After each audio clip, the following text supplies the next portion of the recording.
Good morning guys, Teacher A here and welcome to Gurong Pinoy sa Amerika.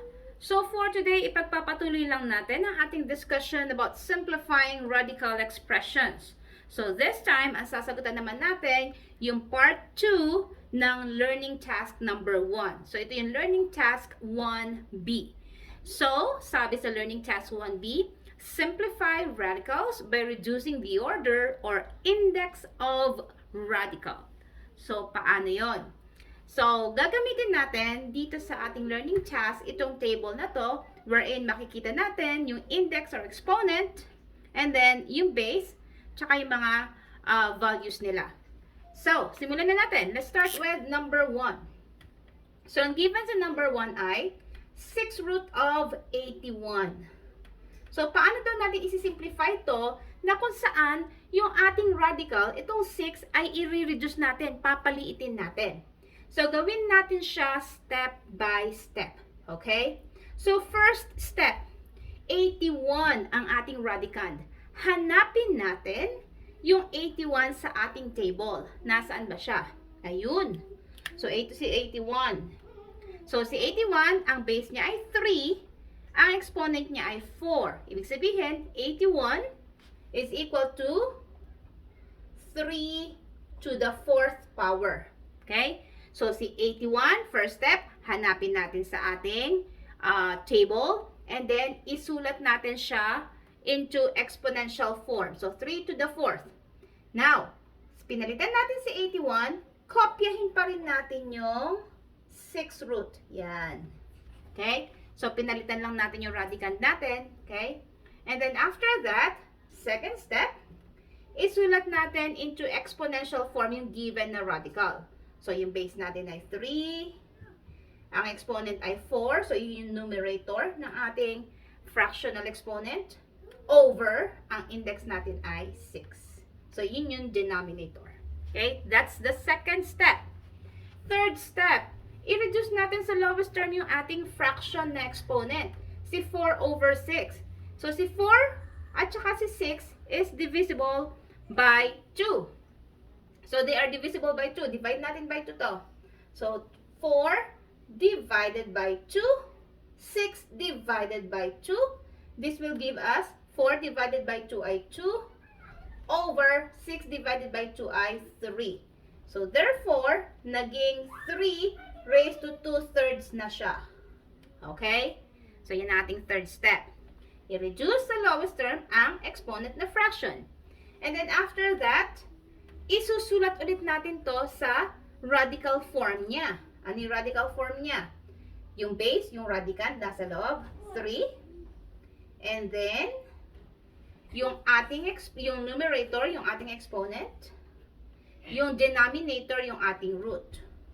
So, we have cube root of 3 squared. And then, last step, i-evaluate natin yung radicand na naka-raise sa given exponent. Ano ba yung 3 squared? So, 3 squared is 3 times 3 and that will give us 9. So, therefore, yung ating radicand ngayon ay 9. And then, kopyahin pa rin natin si 3. So, therefore, ang simplified form ng 6 root of 81 ay cube root of 9. Okay? Ganun lang siya kasimple. Let's move on sa number 2. So, ang given natin ay cube root of square root of 64.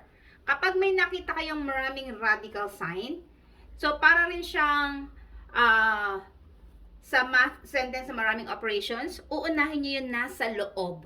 Okay? So, dito rin, uunahin nyo yung pagkuha or pag-simplify ng nasa loob na root. So, this is square root of 64. May square root ba ang 64? Yes. And that is 8.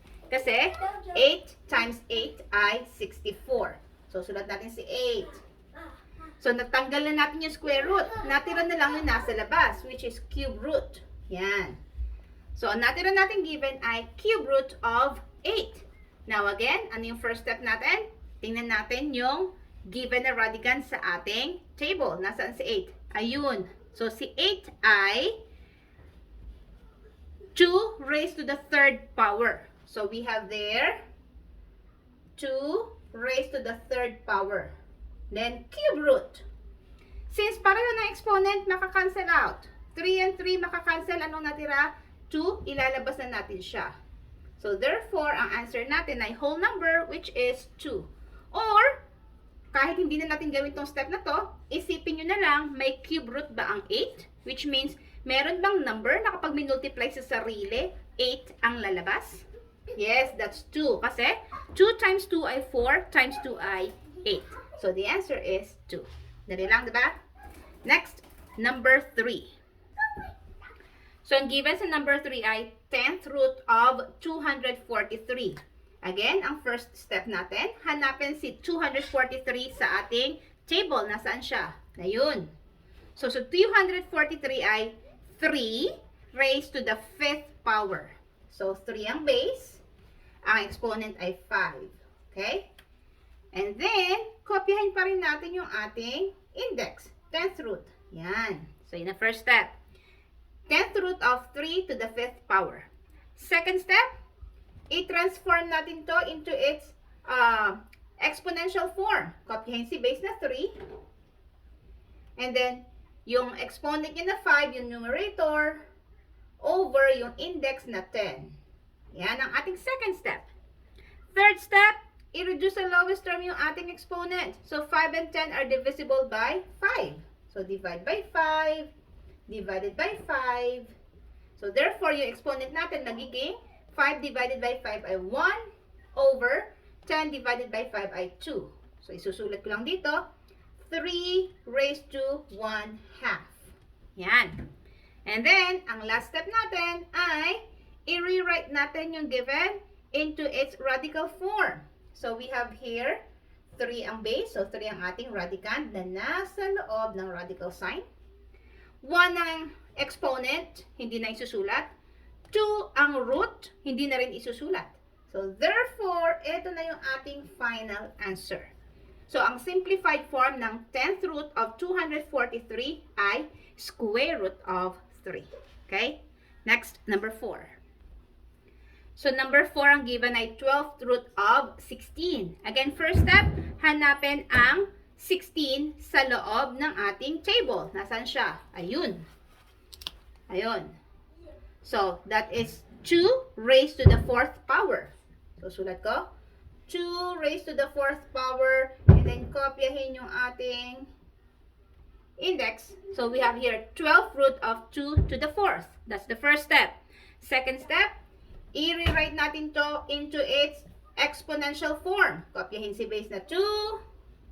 Ang exponent ay 4 over the index, which is 12.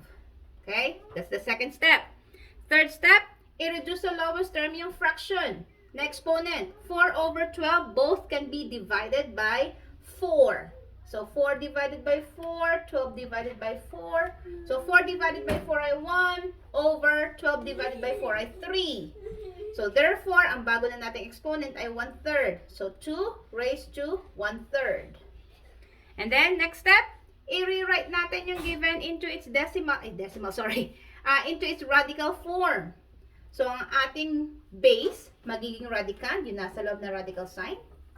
Then, yung radical sign. Ang numerator ay 1 in magiging exponent. Hindi na siya sinusulat kasi 1 lang siya. And then, yung denominator ay 3. So, that's our index. So, therefore, ang final answer natin, yung simplified form ng 12 root of 16 ay cube root of 2. Okay? Last number. Okay, next number 5, 12 root of 64. Hindi ko napansin kanina, may mali from numbers 1 through 4, yung table natin. So, yung 64 dito, kanina nakasulat is 81. It should be 64. So, binago ko na siya. Kasi, ang 4 raised to the third power ay 4 times 4, 16 times 4 ay 64. Okay? Kanina nakasulat 81. Hindi ko siya masyadong napansin. Okay? So, balik tayo sa number 5, 12 root of 64. Again, first step, hanapin natin si 64 sa loob ng ating table. So, ayun siya. And that's 4 raised to the third power. Or 4 cubed. 4 cubed. And then, kopyahin natin si 12th root. Yan, 12th root of 4 cubed. Next step, isulat natin to into its exponential form. So, kopyahin si radicand 4, magiging base. Numerator ng ating fraction exponent ay 3 over denominator ay 12. Yan. So, yun ang ating second step. Third step, i-reduce sa lowest term ang given 3 and 12 can be divided both by 3. So, divided by 3, divided by 3. So, 3 divided by 3 ay 1 over 12 divided by 3 ay 4. So, i-rewrite ko lang. Si 4, this time, ang exponent niya na ay 1/4. Yan. And the next step, isulat natin to again into its radical form. So, si base ay 4. Siya magiging radicand. And then, yung radical sign. Yung ating exponent ay 1. Isusulat ko pa ba? Hindi na. Yung index ay 4. So, sulat natin. So, therefore, ang simplified form ng 12th root of 64 ay 4th root of 4. Okay? So, ganyan na kasimple ang learning task 1B. So, kung natuto kayo sa ating video, kindly give me a like para i-share to ni YouTube sa iba. And also, please do not forget to subscribe sa aking YouTube channel, Teacher A, Gurong Pinay sa Amerika. And also, pakilike na rin ang aking FB page, same name, Gurong Pinay sa Amerika by Teacher A. That's it. See you on my next video. Paalam!